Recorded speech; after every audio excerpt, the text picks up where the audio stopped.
Okay, tire and liner finally in place. I can see how those rubber liners get damaged. I had to really pry on this one to get it lined up. It was like putting a second tire on. But it's now sitting down where it's supposed to be. That tire's going to have to be compressed now to get the ring in place.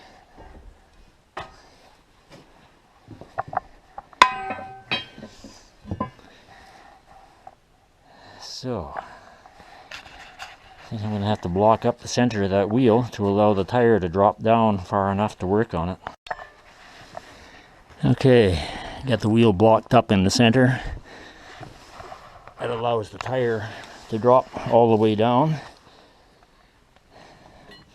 giving room to drop the ring in place. It hasn't actually gone all the way down.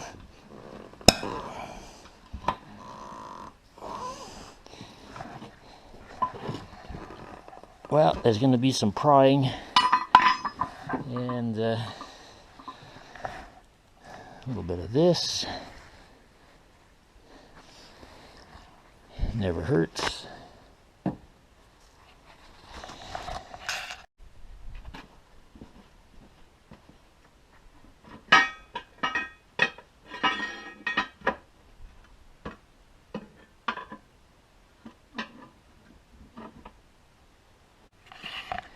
Well, half an hour later, it's on.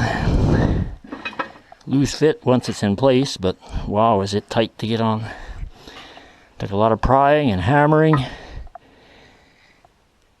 and it finally just snapped over that rim and dropped in place where it belongs. So I guess all that remains now is to fill it with air.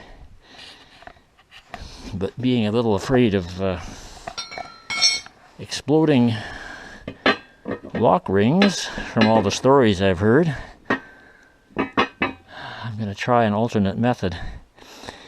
I think what I'll do is bolt this one onto the bale wagon so that the ring is facing inwards to the other dual. That way, if something was to blow, it would be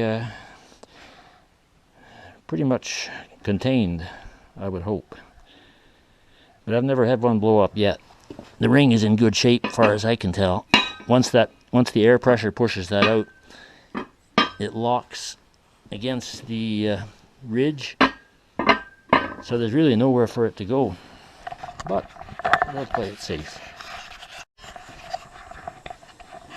I put a little air in there just for a test. I don't know how much pressure. I don't think it's very big. You can see the rubber's not pressed fully out against the steel of the rim yet, so pretty low.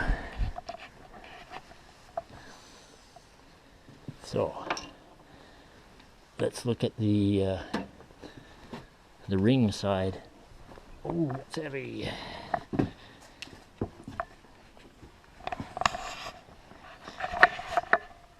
Yeah, the ring has not fully seated yet.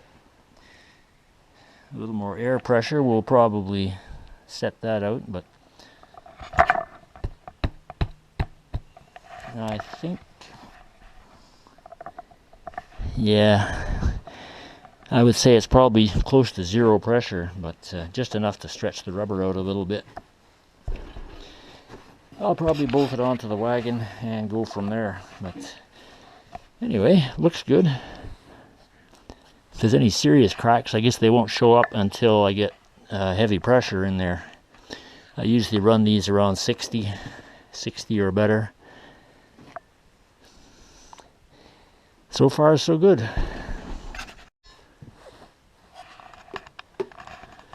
Well, that was so much fun. I may get to do it again.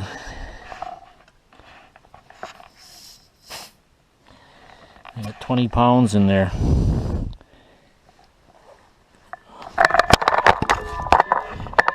And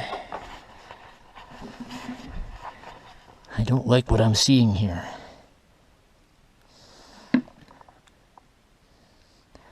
I'm hoping it's just a little bit of air trapped between the liner and the rim that will eventually work its way out, but with my luck, there is probably a leak in the tube somewhere, or the valve stem, that didn't show up when I had it apart, and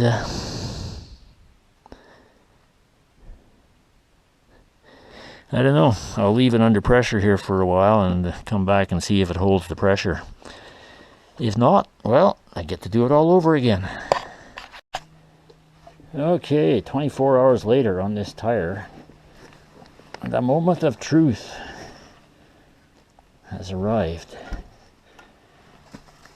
I had just under 20 pounds in it yesterday. I can't set this camera so that it'll show the gauge, but I will read it. Actually, it's still showing about 18 pounds. So it could be just due to a temperature change. But more likely, I'm thinking there's still a slow leak in there somewhere. I guess we'll see. I will possibly try to inflate it a little higher. Give it a little more extended time test and see. I really hate to pull this thing apart again.